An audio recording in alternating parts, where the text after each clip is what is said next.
Feche seus olhos, curve sua cabeça, vamos orar. Mesmo meu Pai, te louvamos, te adoramos, te bendizemos. Muito obrigado, Senhor, por tudo que tens feito por nós. Muito obrigado, Senhor, pelo prazer, o privilégio, a honra, a alegria de estar na tua casa, Senhor, te adorando, te servindo, Senhor, contribuindo na tua obra. E eu te peço, meu Deus, que tu possas agora falar conosco. Precisamos ouvir a tua voz. Usa-me como a ferramenta em tuas mãos para trazer a tua mensagem a cada coração, em nome de Jesus. Amém e amém. Amém? Glória a Deus. Estamos estudando a Bíblia desde o início, voltando, e você que não leu a Bíblia ainda, ou você que já leu, te convido a lermos novamente a Bíblia juntos. Estamos começando novamente do Gênesis e vamos lendo a Bíblia e comentando a Bíblia até o Apocalipse, se Deus quiser, no final do ano. Espero que não venhamos a chegar até o final do ano, que Jesus volte antes. Amém? Amém. Glória a Deus. Mas se Ele não voltar até o final do ano, vamos seguir a Bíblia passo a passo até o final. E é uma ótima oportunidade para que você possa ler a Palavra de Deus e tirar as dúvidas e comentar e ser uma bênção. Mas estamos agora estudando Gênesis, que tem tantas histórias interessantes no Gênesis. É um dos livros que tem mais, é um dos livros que nós vamos nos deter mais, é justamente o Gênesis, que tem tanta coisa importante para a base da nossa fé. E uma delas está aqui em Gênesis capítulo 4, versículo 1. Se você puder abrir sua Bíblia, por favor. Gênesis capítulo 4, versículo 1.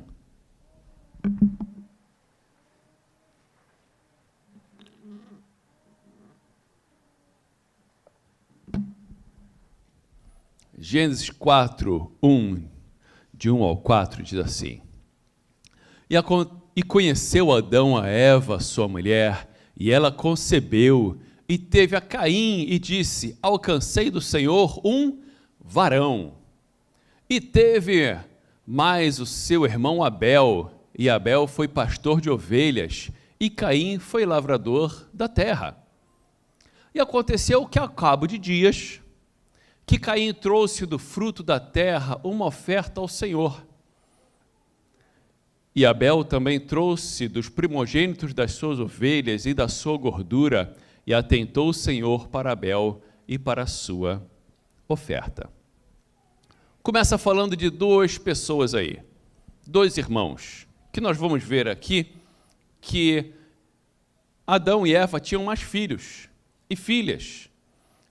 Alguns acham que Caim foi o maior genocida da humanidade, que só tinha 4 pessoas na humanidade, ele matou 25% da população mundial matou de uma vez só. Não foi. Não. Tinham mais irmãos e irmãs, nós vamos ver depois, a Bíblia fala sobre isso, tinham mais irmãos e irmãs, não tinha apenas no mundo Adão e Eva, Caim e Abel. Mas por que fala de Caim e Abel? Porque fala da história deles, porque foi o primeiro homicídio, como nós já sabemos, foi o primeiro homicídio da história, então foi algo relevante, algo diferente, algo que aconteceu, e por isso que a Bíblia se detém em falar apenas a história desses dois e não a história dos outros filhos todos. Fala ali que depois de um tempo eles vieram apresentar a Deus. Depois de quanto tempo? Não sei. Qual a idade de Caim e Abel quando aconteceu o que aconteceu? Não sei. Se eles já tinham filhos e filhas e netos? Não sei. Naquela época eles viviam muitos anos. Adão morreu com 930 anos. Matusalém morreu com 969 anos. O pessoal vivia quase 1000 anos. Ou seja, quantos anos tinha Caim e Abel quando aconteceu isso? Não sei. Fala aí. Versículo 3, volta lá, por favor. E aconteceu que ao cabo de dias. Quantos dias? Não sei. 2 pessoas, trabalhadores. Um cultivava a terra, era agricultor, e outro era pastor de ovelhas. 2 trabalhadores. 2 pessoas que eram fiéis a Deus.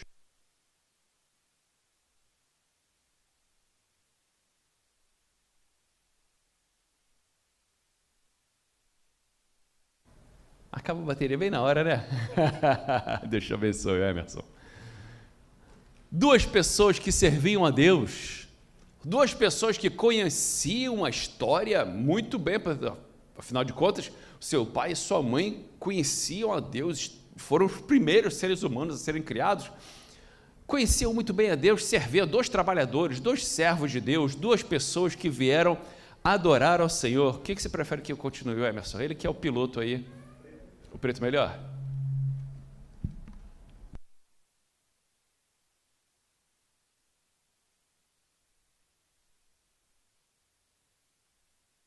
Adoravam a Deus, fiéis a Deus. 2 pessoas que vieram adorar ao Senhor.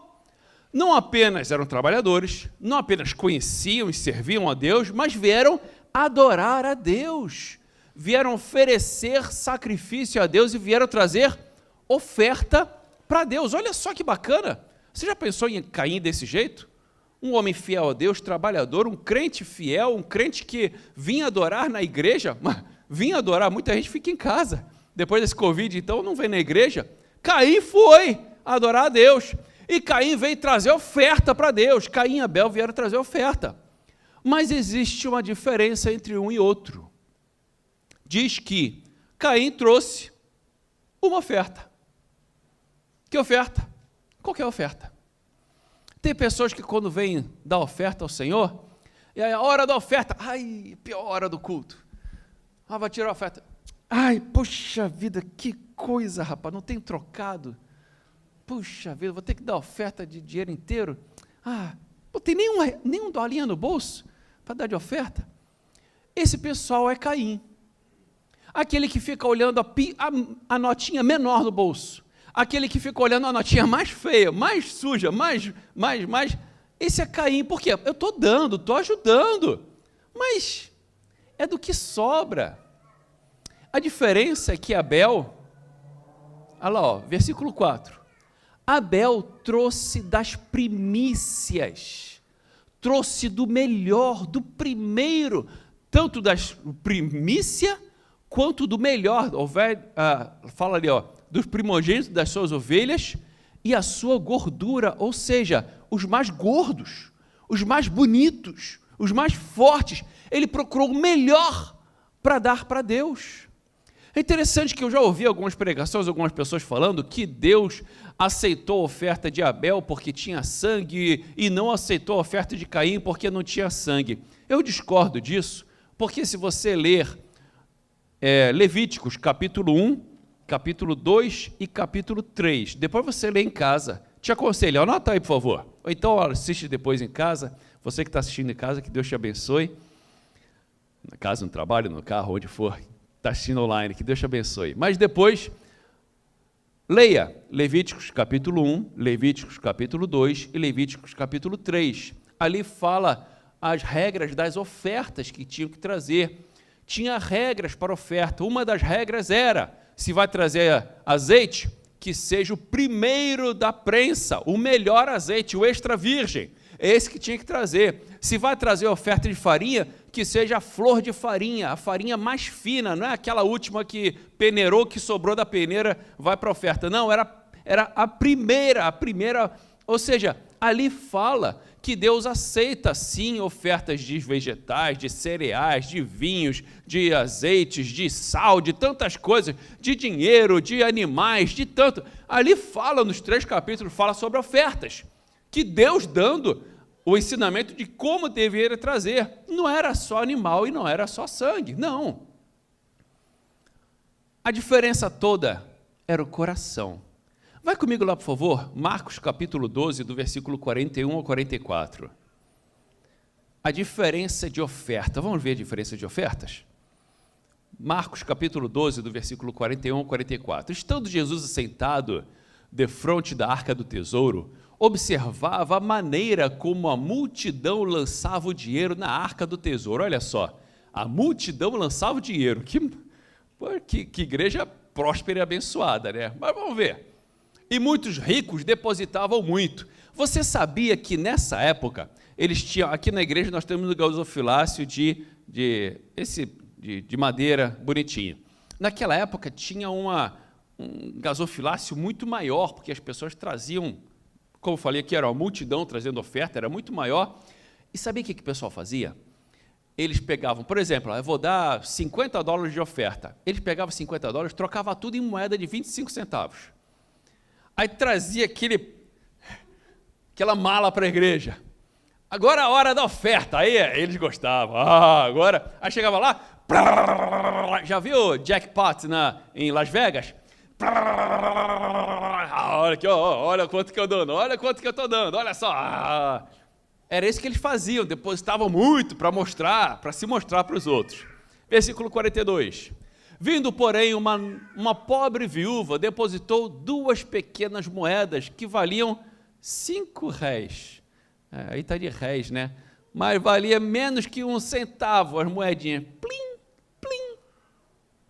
E chamando os seus discípulos, disse: em verdade vos digo que esta pobre viúva depositou mais do que todos os que depositaram na arca do tesouro. Porque todos ali depositaram do que lhes sobejava, mas esta, da sua pobreza, depositou tudo o que tinha, todo o seu sustento. Olha só, Jesus não estava olhando ali a quantidade de dinheiro, mas estava vendo ali a qualidade da oferta. O interessante é que Deus é tão justo, Deus é tão bom, que Ele não fica olhando o quanto você dá em número, Ele vê o quanto você dá em porcentagem. Dos que deram ali, deram do que estava sobrando, a porcentagem era pouca do que eles tinham. Ela deu de tudo que ela tinha, ela deu 100% do que ela tinha. Só que Deus nem sempre, é interessante que oferta, quanto que você tem que dar de oferta? Quanto que você tem que dar de oferta? Quanto você quiser. Oferta é livre para você dar o quanto você quiser. Nós vamos ver depois sobre ofertas. Tem que dar livre. Agora o dízimo, você tem que dar quanto? 10%. É algo tão justo e tão bonito de Deus, que é igual para todos. O rico dá 10%, o pobre dá 10%. Não é por quantidade de dinheiro, é por porcentagem. Mas por que 10%, pastor? Porque é o mínimo do mínimo. Depois, hoje não é o dia de falar sobre dízimo e oferta, não, mas depois nós vamos aprender sobre isso. O que as ofertas, como as ofertas, o benefício das ofertas, o benefício do dízimo, que ele é diferente da oferta. Uma coisa é a oferta, outra coisa é o dízimo, e tem todas as regras diferentes, e tem todo, no mundo espiritual é diferente, e é algo justo para todos, que é uma bênção para todos nós. Quer ver como é que tem que ser dada a oferta? 2 Coríntios, capítulo 9, versículo 7.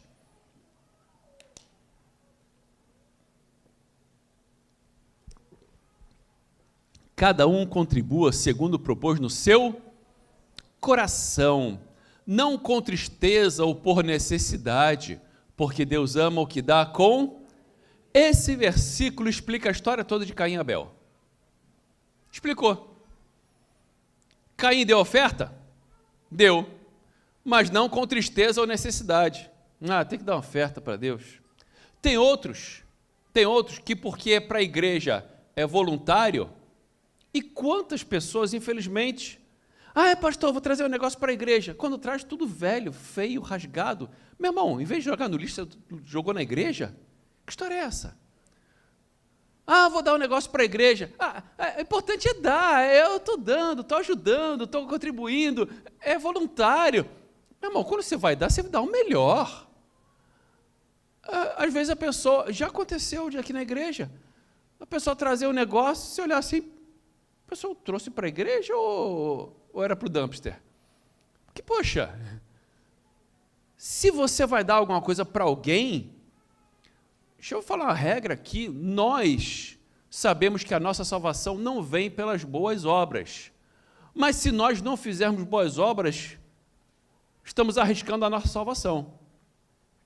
Deixa eu repetir, a nossa salvação, nós sabemos que ela não vem através das boas obras, é através do sacrifício que Jesus fez por nós, Ele pagou para a nossa salvação. Só que se nós não praticarmos boas obras, estamos arriscando a nossa salvação. Provar biblicamente falando, em Mateus, Jesus fala: apartai-vos de mim, vós para o fogo eterno, preparado para o diabo e seus anjos. Mas por que, Senhor? Tive fome, não me deste de comer, tive sede, não me deste de beber, estive nu, não me vestiste, estive enfermo, não visitaste, estive preso e não foste me atender. Mas, Senhor, quando nós tivemos assim, não fizemos a Ti, toda vez que não fizeram a um dos meus pequeninos, a mim não o fizeram. Arriscaram a salvação, foram para o fogo do inferno, porque não praticaram boas obras. E as boas obras é de coração. Deus ama o que dá com alegria. Quando você for trazer oferta ao Senhor, não traga com tristeza não, porque senão, nós vamos ver aqui, não traga. Se você não fizer a obra de Deus com alegria, é melhor você não fazer. Caim foi o primeiro da humanidade que provou isso. Fazer de qualquer jeito.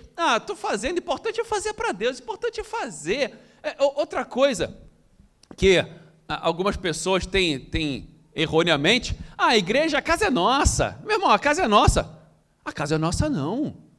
Se a igreja fosse a minha casa, eu podia fazer bagunça nela. Se a igreja fosse a minha casa, eu podia colocar chiclete na cadeira. Se a igreja fosse a minha casa, eu podia deixar bagunçado. Se a igreja fosse a minha casa, eu podia deixar sujo. Se a igreja fosse a minha casa, eu podia deixar de qualquer jeito. Eu podia escrever na parede, eu podia rabiscar, eu podia falar, a casa é minha, eu faço o que eu quiser. A casa não é tua, a igreja não é tua casa. A igreja é casa de Deus. O que Jesus, se você for ver a história de Jesus, a única vez que Jesus ficou com raiva e pegou o chicote para largar nas costas do pessoal e chutou as mesas, derrubou a cadeira, fez o escambau, Jesus ficou com raiva, foi quando eles trataram a casa do pai dele de qualquer jeito. Jesus falou, essa casa será chamada casa de oração, e vocês fizeram casa covil de porcaria aí. Meu irmão e minha irmã, Moisés, quando chegou perto da sarça, e chegou para ver o que estava acontecendo, que a sarça estava pegando fogo e não apagava, o que estava acontecendo? Ele falou, para. Tira a sandália dos teus pés, entra com respeito, porque o lugar que você está entrando é terra santa. Ensine aos seus filhos a ter respeito pela casa de Deus. Ensine aos seus filhos a não ficar correndo por aí, não ficar gritando por aí, não ficar subindo aqui no púlpito e pensar que isso daqui é casa de show. O púlpito é lugar sagrado, a igreja é lugar sagrado. Tenha respeito à obra de Deus. Ensine aos seus filhos a casa do Senhor. Eu não ia falar isso não, mas vamos lá. Deus está mandando, a gente fala. Eu, quando tinha 7, 8 anos, eu aprendi na pele o que é ter respeito pela casa de Deus. Meu pai sempre foi o líder da igreja, na época ele não era pastor ainda, e tinha o estudo dos professores. O que era o estudo dos professores? Sábado à tarde vinham todos os professores da escola dominical aprender sobre a lição da escola dominical para passar no domingo de manhã. Isso era no sábado à tarde. E tinha todos os líderes, todos os pastores, todo mundo da escola dominical vinha, e vinha também os filhos, trazia os filhos, porque não tinha como deixar amarrado dentro de casa, né? Então trazia os filhos para estarem ali na igreja e tudo, e nós, os filhos do pastor, os filhos do meu pai, acho que era presbítero na época, sei lá, evangelista, bom, só sei que nós começamos a brincar, e a igreja tinha uma escadaria, não desse tamanho, uma escadaria muito maior, de mármore branco, escadaria da igreja, lindo, bonito, aquele mármore branco da igreja. Tinha chovido um dia anterior, e um monte de menino brincando na igreja. Um deles teve a fantástica ideia de tacar lama um no outro. Quem aqui nunca foi criança? Quer coisa melhor que tacar lama um no outro? Só se for jogar futebol na lama, aí é melhor ainda. Mas começou a tacar uma lama um no outro. E aí eu estava lá junto e tal, sei que, ia tacando lama e tal, sei que, a gente correndo na escadaria da igreja e tal, lameamos a escadaria da igreja inteira. Quando desceu, acabou estudos dos professores, desceu os pastores, os professores da escola, desceram aquela, que é isso e tal, sei que. E aí, como criança, notei, caramba, fiz besteira. E aí foram ver quem tinha feito e quem estava na história, e eu estava lá. Assumido, estava lá, foi bacana, mas eu paguei o preço. Cheguei em casa, meu pai olhou para mim, em casa a gente conversa, já viu, Meu pai pouco me bateu, graças a Deus. Eu sempre fui bonzinho, procurei ser bonzinho, e pouco me bateu. Mas dessa vez eu lembro muito bem. Meu pai sentou na cama, eu e ele, fechou a porta, sentou e falou, olha, deixa eu te ensinar uma coisa. Eu tinha uns 7, 8 anos. Deixa eu te ensinar uma coisa.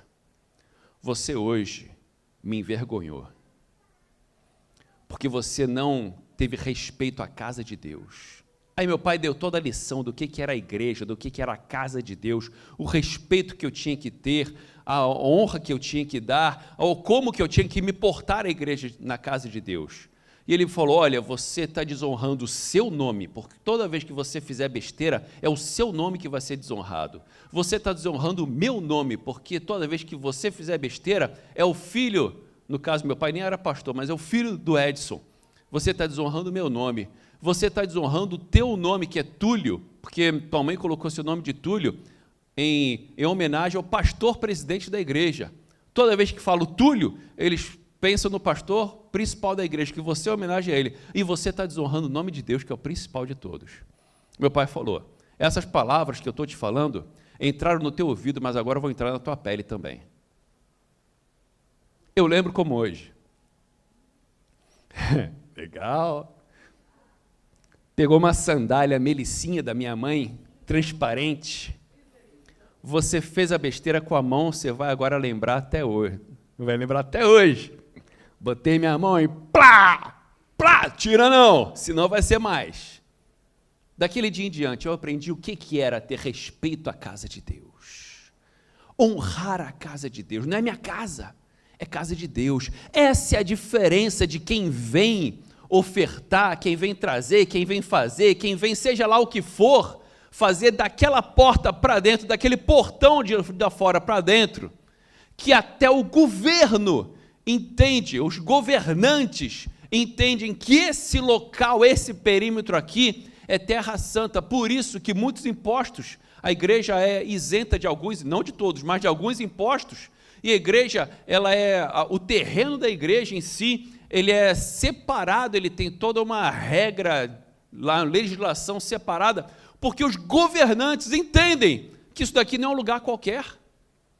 Aqui é a casa de Deus. Caim não entendeu isso. Caim trouxe uma oferta. O importante é fazer, o importante é dar. Abel trouxe do melhor que ele tinha.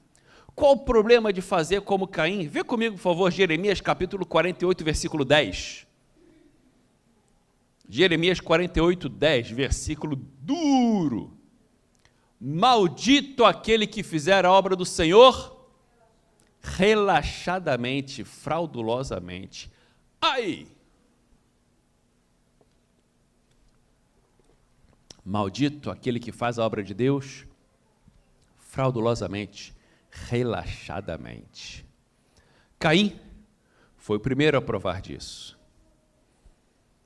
Que eu e você não façamos, não provemos disso, não venhamos a provar disso, de fazer a obra de Deus relaxadamente. Voltando lá, Gênesis capítulo 4, versículo 5.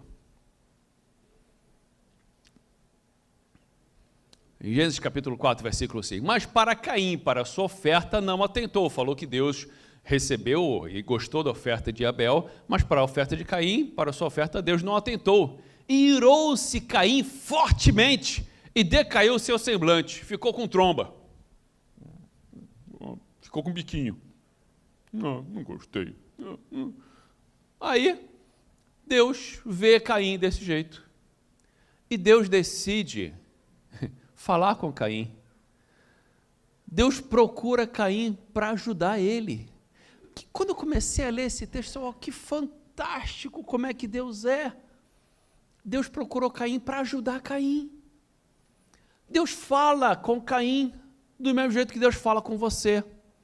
Deus fala conosco de várias maneiras. Deus fala conosco através da pregação, Deus fala conosco através da Bíblia, Deus fala conosco através da música, Deus fala conosco através de sonho, Deus fala conosco através de voz audível, Deus fala conosco através de profecia, Deus fala conosco de várias formas. Às vezes usa até criança para falar conosco. Deus fala e Deus falou com Caim. Não sei de que forma que Deus falou com Caim, mas do jeito que Deus fala contigo, Deus também fala com Caim e vice-versa. Deus fala, abre o teu ouvido, aquele que tem ouvido para ouvir, ouça o que Deus diz para a sua igreja. Deus falou para Caim, Deus procurou Caim para ajudar ele. Olha o que Deus falou para Caim, versículo 6. E disse o Senhor a Caim, por que tirastes? E por que decaiu o seu semblante? Será que Deus não sabia? Sabia, mas estava procurando que Caim olhasse para si mesmo e visse o porquê. Mas por que eu estou assim? Por que eu estou com raiva? Por que eu estou com isso? Por que eu estou sentindo isso? Por quê? Deus procura ele para perguntar, por que você está assim? Versículo 7. Se fizeres bem, não haverá aceitação para ti, e se não fizeres bem, o pecado jaz à porta, e para ti será o seu desejo, e sobre ele dominarás. Tem outra versão muito bacana que fala, o pecado está arranhando a porta igual um animal. Ele quer entrar e dominar você, mas cabe a você dominar a ele. E assim é o pecado. Ele fica na porta ali arranhando e tentando entrar. Se a gente abrir a porta, ele vai entrar, mas eu e você temos que dominar os nossos desejos. Olha que lindo que Deus fala para Caim. Antes de Caim fazer qualquer coisa errada, Deus fala para ele, rapaz, se você fizer certo, você vai receber benefício. Se você fizer errado, você vai se dar mal. Agora, não abre a porta para esse animal que está tentando entrar e te dominar, não. Deus avisa Caim, do mesmo jeito que ele avisa para cada um de nós. Nenhum de nós somos tentados acima daquilo que nós possamos suportar. E junto com a tentação vem o escape, diz a palavra do Senhor. Bom, e aí continua.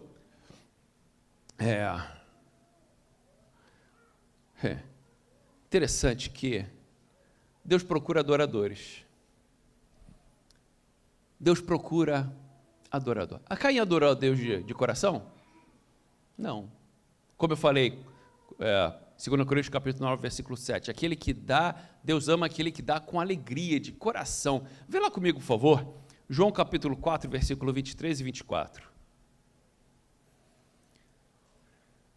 João capítulo 4, versículo 23 e 24. Porque fala ali, no início, Deus falou para Caim, olha, se você fizer certo, você vai receber benefício. Quer ver? Olha lá.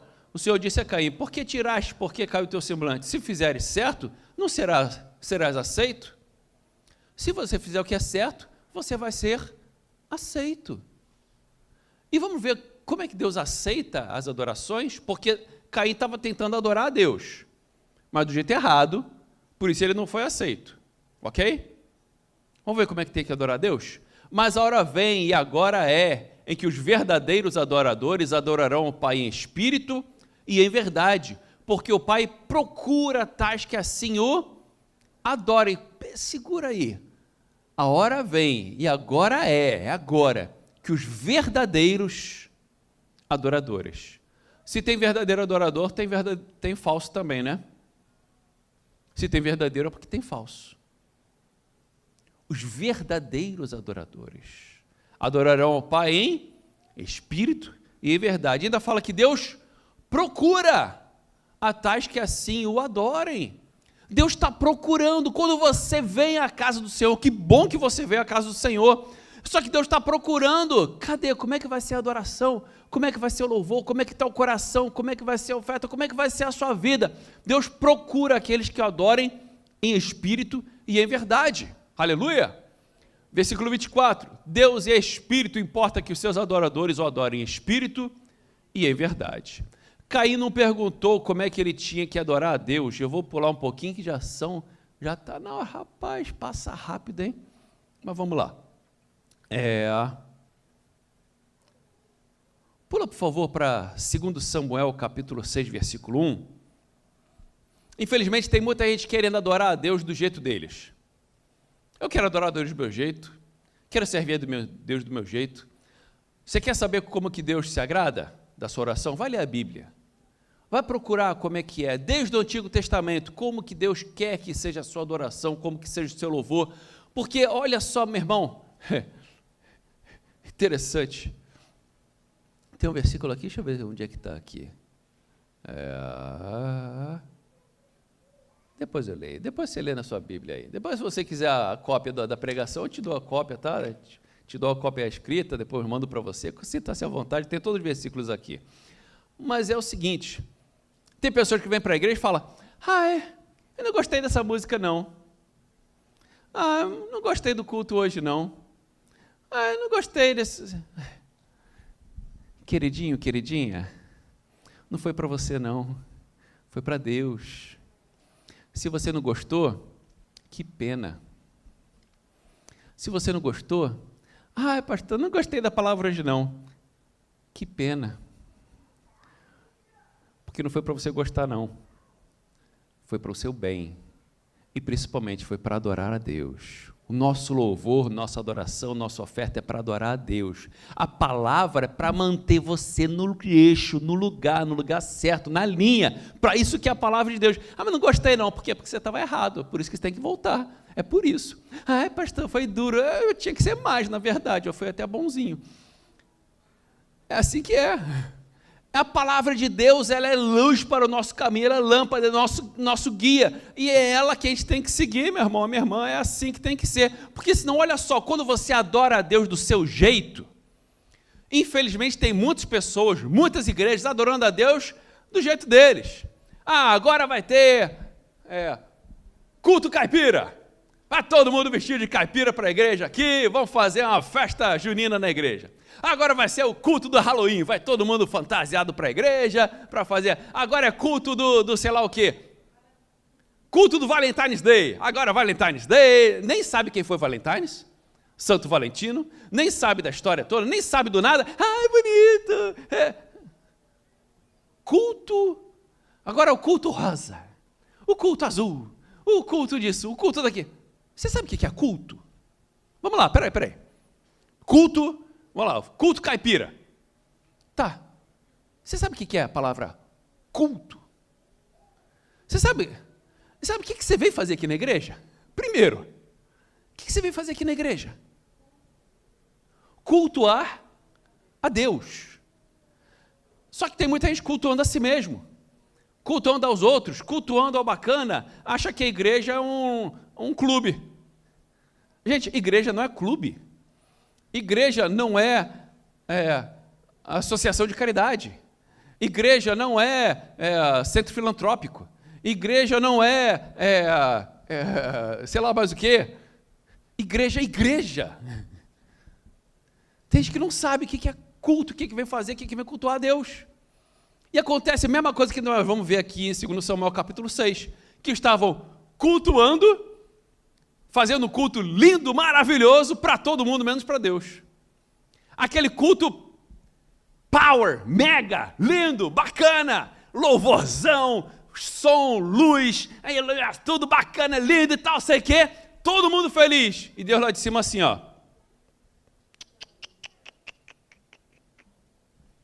Isso é culto? Não.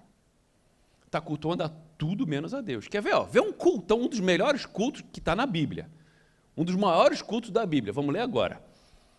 2 Samuel de 6, do 1 até o 11. Então vamos lá. E tornou Davi a juntar todos os escolhidos de Israel em números de 30 mil pessoas no culto. Caramba, vamos lá. E levantou-se Davi e partiu com todo o povo que tinha consigo a Baalá e a Judá para levarem dali para cima a arca de Deus, sobre a qual se invocava o nome do Senhor dos Exércitos, que se assenta entre os querubins. Que culto maravilhoso! E puseram a arca de Deus num carro novo, e levavam da casa de Abinadab, que ficou anos na casa de Abinadab, que está em Gileade, e Uzá e Aiô, filhos de Abinadab, guiavam o carro novo, ou seja, estava na casa deles, há anos que estava a arca do Senhor lá na casa deles, e um estava guiando o carro e outro atrás, e levando da casa de Abinadab, que está em Geba, com a arca de Deus, Aiô ia diante da arca. E Davi e toda a casa de Israel alegravam-se perante o Senhor, com toda a sorte de instrumentos, música, madeira de faia, com harpas, com saltérios, com tamborins, com pandeiros e com símbolos, um musicão, um louvorzão, um culto, 30 mil pessoas, louvando a Deus. Que culto maravilhoso!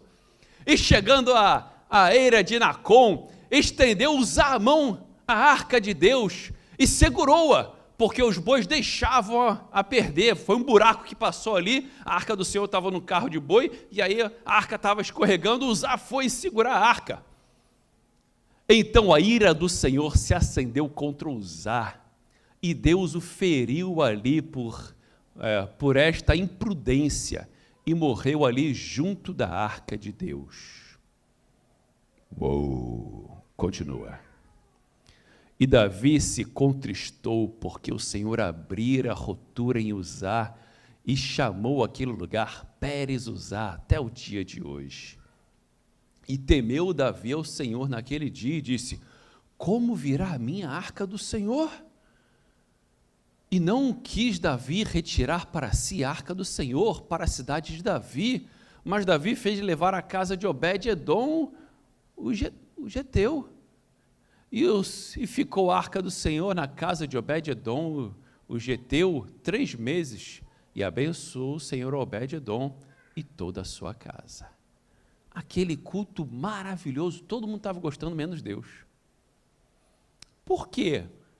Porque existiam princípios para adorar a Deus, existiam regras para cultuar a Deus, existiam os meios certos e quem deveria levar a arca, como deveria ser. Deus já tinha dado ordem, já estava na Bíblia escrito, mas o pessoal não fica lendo a Bíblia e faz culto para eles. Em vez de ler a Bíblia, saber o que Deus se agrada. Nos outros textos que eu acabei pulando, que fala que nós temos que procurar como agradar a Deus, e não agradar a nós mesmos.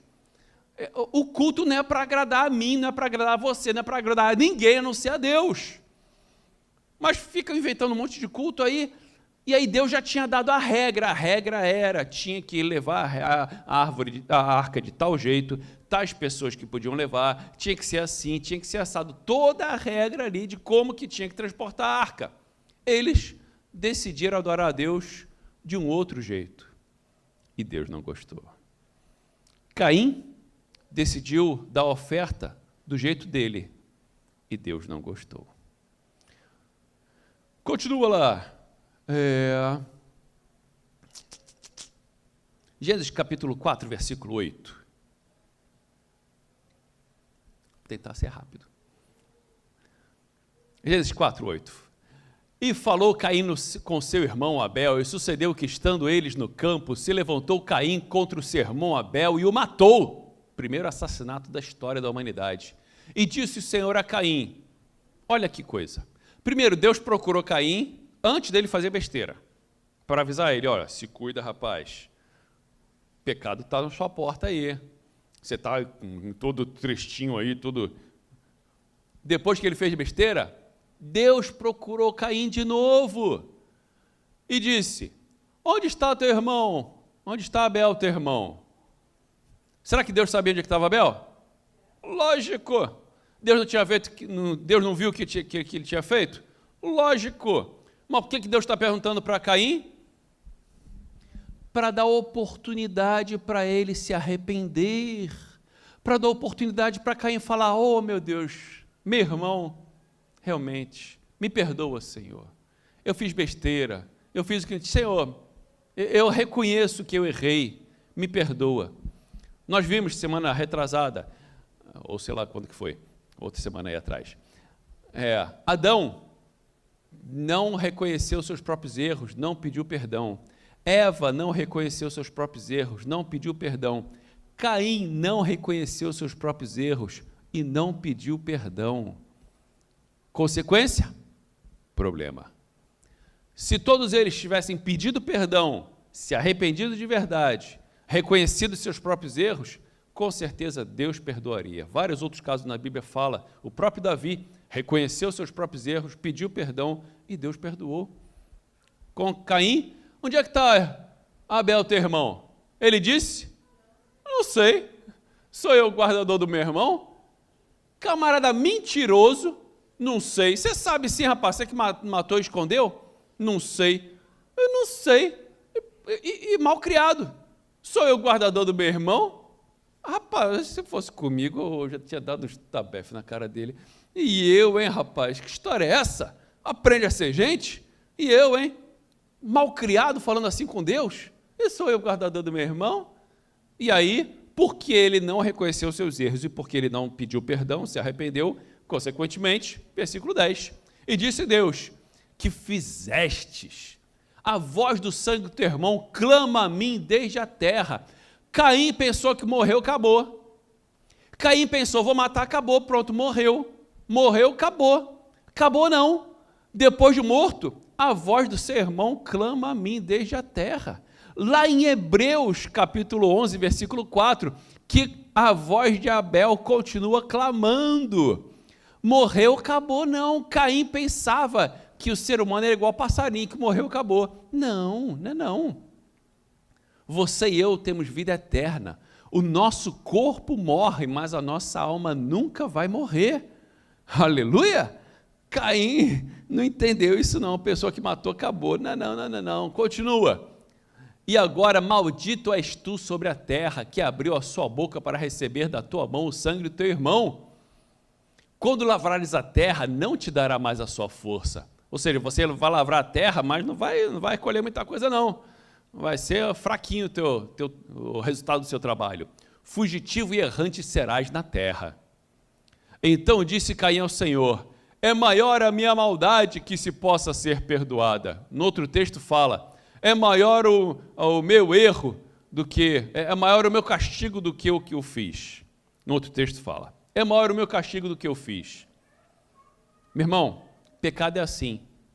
O pecado, ele sempre vai demorar mais do que você está disposto a suportar, vai ser mais caro do que você está disposto a pagar, o pecado vai ser mais amargo do que você está disposto a engolir, o pecado vai ser mais doído do que você está disposto a enfrentar. Esse é o pecado.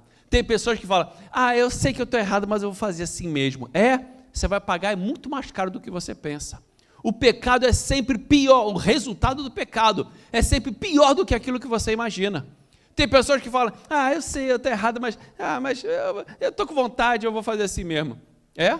Você acha que vai ser barato, você acha que vai ser tranquilo, que você acha que você vai... É pior do que você imagina. O pecado não vale a pena. O próprio Caim reconheceu isso. O meu castigo é maior do que o que eu fiz. Exatamente, você tinha que ter pensado nisso antes de ter feito. Eis que hoje me lanças da face da terra, e da tua face me esconderei, e serei fugitivo e errante na terra. E será que todo aquele que me achar, me matará. Não tinha só os 4 no planeta Terra, não? Não. Tem gente que acha que só tinha Adão e Eva, Caim e Abel. Será que todo aquele que me achar me matará? Por quê? Porque tinha mais um monte de gente no planeta Terra. Adão e Eva tinham muito mais filhos e filhas, e desses filhos e filhos, netos, bisnetos, e primos e tios, e aí vai a família toda, grande já. O Senhor, porém, disse-lhe, portanto, qualquer que matar a Caim 7 vezes será castigado. E pôs o Senhor um sinal em Caim, que a gente não sabe que sinal foi esse, para que não o ferisse qualquer que o achasse. Aleluia! Glória a Deus! E saiu Caim de diante da face do Senhor e habitou na terra de Nod, da banda do oriente do Éden. E conheceu Caim sua mulher, tinha, sei lá, parente dele lá, mas já tinha mulher lá, e ele conheceu e teve Enoque, e ele edificou uma cidade, e chamou o nome da cidade pelo nome de seu filho Enoque. Aleluia! Glória a Deus! Tem outros textos aí que eu coloquei, mas eu gostaria de só destacar Gênesis capítulo 4, versículo 9. Volta lá para o 9, por favor. E disse o Senhor a Caim, onde está Abel, o teu irmão? E Deus está dizendo para você nessa manhã, onde está fulano de tal, teu irmão? Teu irmão que não veio hoje na igreja, o teu irmão que você já não vê há muito tempo, teu irmão que você tem tempo que não conversa, o teu irmão que você, meu irmão e minha irmã, que estão com problema, que estão na rua, que estão na sarjeta, que estão na Penn Station, precisando de comida, de trabalho, meu irmão que está com a situação difícil, onde está o meu irmão e minha irmã que está com problema de casamento, onde está o teu irmão e tua irmã que está com problema de saúde, que perdeu um ente querido, que está na situação difícil, que está sem trabalho, que está ruim de dinheiro, onde está o seu irmão que você sabe que está com problema? Onde está? Deus está perguntando para você hoje, onde está seu irmão e sua irmã? Pior que, muitas pessoas falam, não sei, não quero saber, tem rabo de quem sabe. Não sei, não estou nem aí. E a pergunta de Caim, sou eu guardador do meu irmão? Qual a resposta? Vamos lá. Pergunta de Caim, sou eu guardador do meu irmão? Deus perguntando a você, você é guardador do seu irmão e da sua irmã? Qual a resposta? Sim.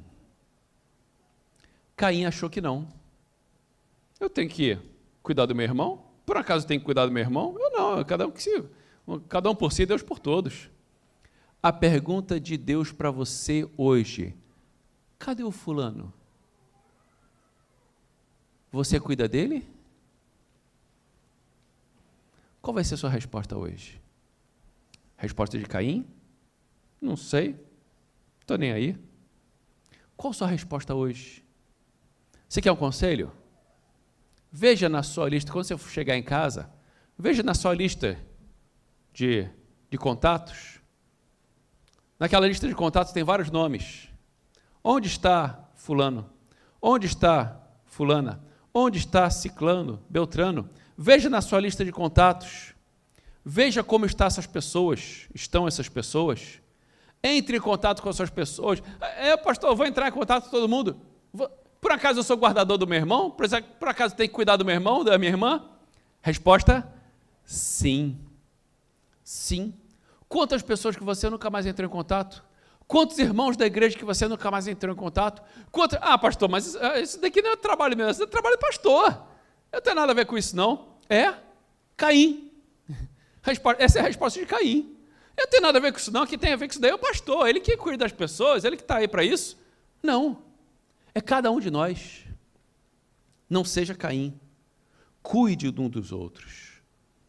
Onde está o seu irmão e sua irmã? Você é cuidador deles? Sim.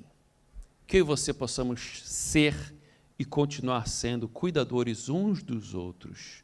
Levar as cargas uns dos outros, amar uns aos outros, fazer aos outros aquilo que quer que façam a você. Esses ensinamentos de Cristo, Sermão da Montanha inteiro e tantos outros mais.